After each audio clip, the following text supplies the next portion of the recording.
Assalamualaikum warahmatullahi wabarakatuh, guys, dimanapun kalian berada. Semoga sehat selalu, dimudahkan rezekinya dan dilancarkan urusannya, amin. Guys, di sini ada satu unit sepeda motor merek Honda, yaitu jenis Supra Fit Neo. Ini kendalanya banyak kendala pada mesin ini. Kerusakannya sangat serius.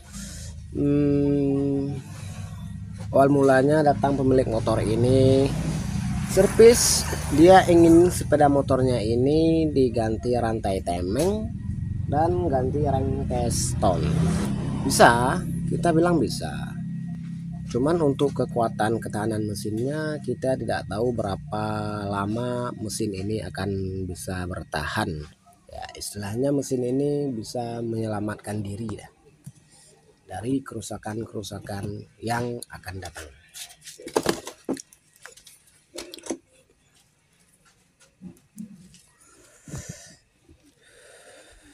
Di sini sering kita lihat di saat pembongkaran untuk mengganti rantai temeng, yang mana di sini itu pada telunjuk jari kami yang saya tunjuk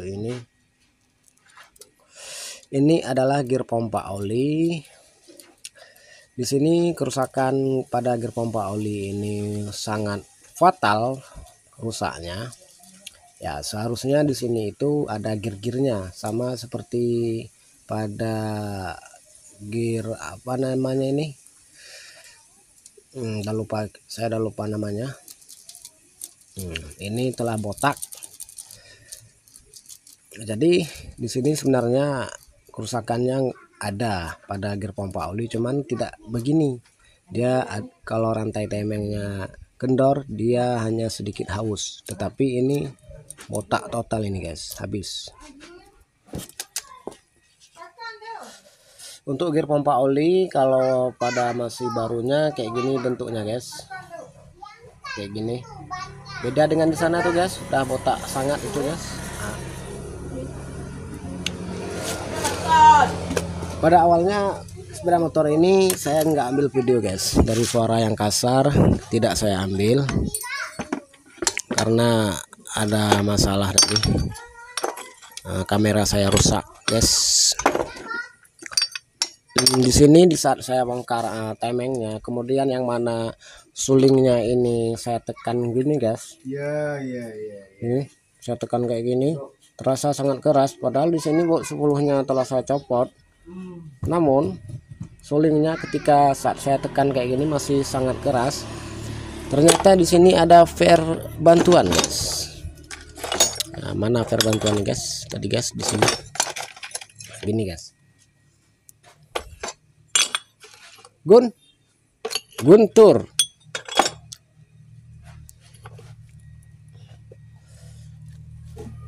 Jadi pemasangannya yang lalu itu gini guys, entah siapa yang masang kita tidak tahu guys.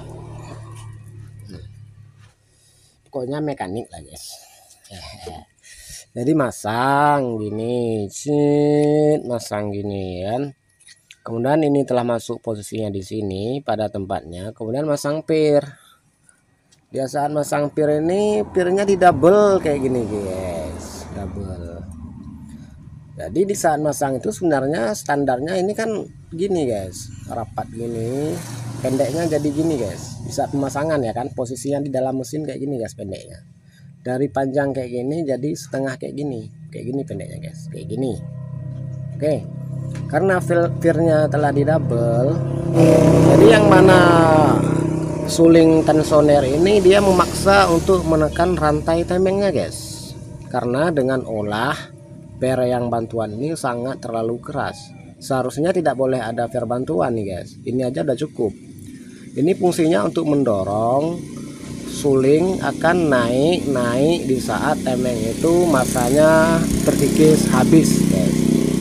Jadi penahannya untuk berbanding nekan balik kayak gini, dia masuk oli guys, masuk oli pada tabung di sini.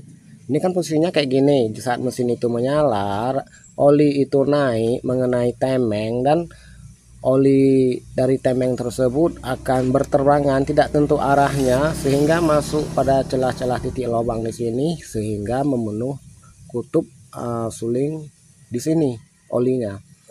Ketika telah olinya memenuhi di sini ada kutub. Ini ada velor nih guys. Nah, ada velor. Ini fungsi velor ini untuk menahan oli ketika oli itu telah penuh berada pada suling ini. Oli yang telah masuk di sini kemudian tidak bisa keluar lagi. Kalau masuk di sini lewat kutub ini, beradanya di sini. Masuk bisa, namun keluar nggak bisa karena ada kutub penahan oli di sini. Jadi otomatis dengan kerja sistem mesin kayak gitu, ketika suling ini naik, turun tidak bisa lagi karena telah ada oli penahan suling ini untuk turun kembali. Jadi fungsi ini untuk menggerakkan suling naik di saat temengnya terkikis habis. Kemudian olinya untuk menahan suling tidak akan bisa turun. Ya lah, jadi mungkin si mekanik yang masang ini tidak berpikir sampai ke situ telitinya. Dia mengambil tindakan memasang pier tambahan kayak gini ya. Otomatis ketika ini dikencangin baut pemasangan, peletuk ini memaksa nekan kayak gini, naik nekan rantai temeng sehingga rantai temengnya tegang lebih daripada maksimal, kemudian menekan gear pompa oli dengan memaksa sehingga gear pompa oli ini rusak, sekalian dengan bola temeng juga ikut rusak ini guys. Sekalian lagi dengan bola temeng pelatuk yang sangat ikut rusak parah kayak gini, pemaksaan ini namanya guys. Nih.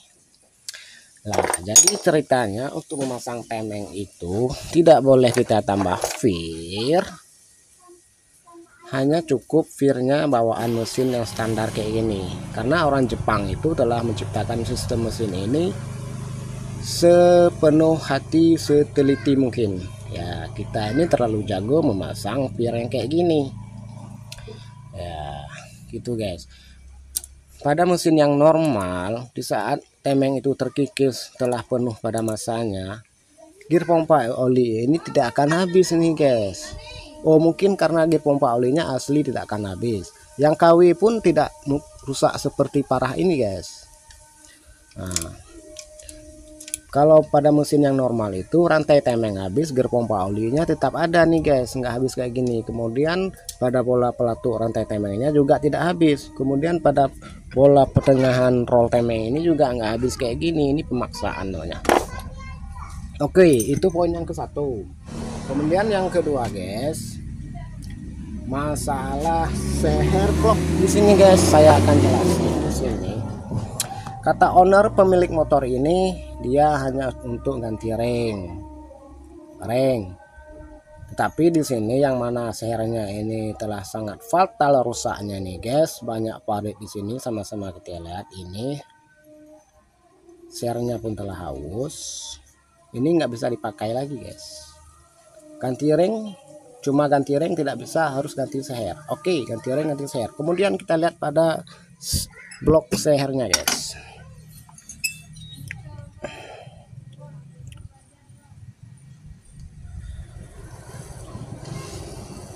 Untuk blok sehernya di sini telah gantung nih guys. Artinya apa? Ini yang mana blok sehernya ini telah oblak. Jadi piston itu di saat pemasangan ring itu telah oblak kayak gini guys. Kalau ganti ring, piston percuma, mesin ini tak akan selamat. Setelah nanti ring dengan seher kita ganti, pasang kembali, pasti akan timbul ngebul tipis guys. Kalau ngebul tipis itu olinya juga masuk di ruang bakar, lama kelamaan oli tetap juga habis pada mesin tersebut ini guys. Oke, kalau menurut teknis ganti ring, ganti piston tidak bisa guys, sekalian harus dengan ganti blok seher komplek yang baru guys. Oke, itu poin kedua. Kemudian di sini kita lihat pada poin yang ketiga. Sebelum saya bongkar temeng tadi guys, Di sini saya engkol dulu karena sering kita lihat Kroas ini kadang-kadang mesin ini mengalami bengkok di saat penanganan mesin ini tidak teliti oleh mekanik, sembarangan membuka manik kemudian bisa bengkok. Di sini pada Kroas ini bengkok nih guys, bengkok, lihat ya guys. Nah, bengkok nih guys.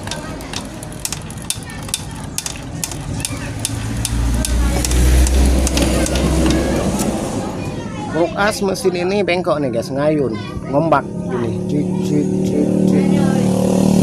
Kalau Kroasnya ngombak guys, jika tidak kita bagusin pemasangan tutup mesin temeng, ada bahasanya ini kita telah lupa namanya ini guys, kita bilang aja tutup mesin temeng. Kemudian di sini kan ada seal guys. Dia letaknya kayak gini.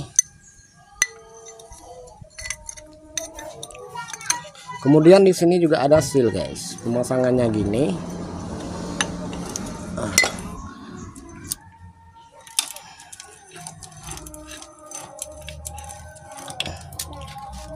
Nanti ketika kita pasang langsung, yang mana Kroas ini masih keadaan baling, di sini ada kain panas, dia akan ngayun sehingga mengenai bibir-bibir kain panas di sini gini, ngombaknya kayak gini guys. Di saat mesin itu berputar tinggi, saat mesin itu menyala guys.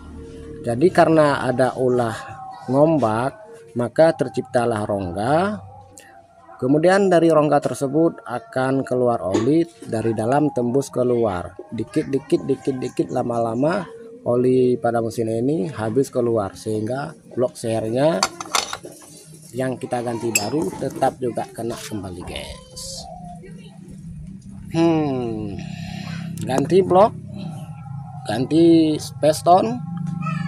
Kalau Kroasnya ngombak, olinya keluar, percuma guys, rusak kembali. Jadi di sini masuk pada poin yang keempat guys. Pada poin keempat, berarti di sini kita akan menjelasin nanti harus ganti setang seher sekalian dengan setel ulang Kroas ini. Titik senternya harus benar-benar lurus guys. Nah, oke, ini misal guys. Misalnya Kroasnya oke, lurus, titik senternya oke, tidak bengkok. Pasang blok baru, piston baru. Kalau mesinnya ini ada benda kayak gini guys, kotor kayak gini, bloknya juga kena guys. Karena kenapa? Oli dalam crankcase mesin ini sangat kotor ini guys, ya guys. Sangat kotor. Jika mesin ini tidak kita bongkar habis untuk kita bersihin, ganti blok, ganti piston, pasang kembali, kemudian kita isi oli yang baru, nyalakan mesinnya. Di saat mesinnya telah kita nyalakan sekitar 4 atau 10 menit, oli itu akan tercampur lagi dengan sisa-sisa kotoran yang ada dalam mesin ini, sehingga kotoran itu akan dibawa oleh oli, yang mana oli bersih tadi akan jadi kotor kembali, kemudian berputar, naik di piston, naik di blok, kemudian membuat blok itu tergores sehingga membuat mesin ini rusak kembali guys. Oke guys, itulah kira-kira edukasi dari kami. Di sini sama-sama kita belajar, berbagi pengalaman. Ya, kami sudahin di sini video yang dulu. Nantikan video ke selanjutnya tentang sepeda motor ini. Karena kemarin itu kata owner sang pemilik motor ini cuma ganti ring, ganti temeng. Apakah dia cuma ganti ring dan temeng? Kita nanti kasih paham, jelasin sama dia. Kalau dia minta ganti ring dengan temeng, kita akan lakukan. Tetapi permasalahannya yang serius kita juga jelasin sama dia supaya dia paham. Oke, kalau seandainya dia lanjut untuk bongkar habis, kita lakukan. Kalau tidak, ya. Oke guys, cukup sekian dulu video dari kami. Semoga ada manfaatnya. Kami akhiri. Assalamualaikum dan sampai ketemu lagi guys.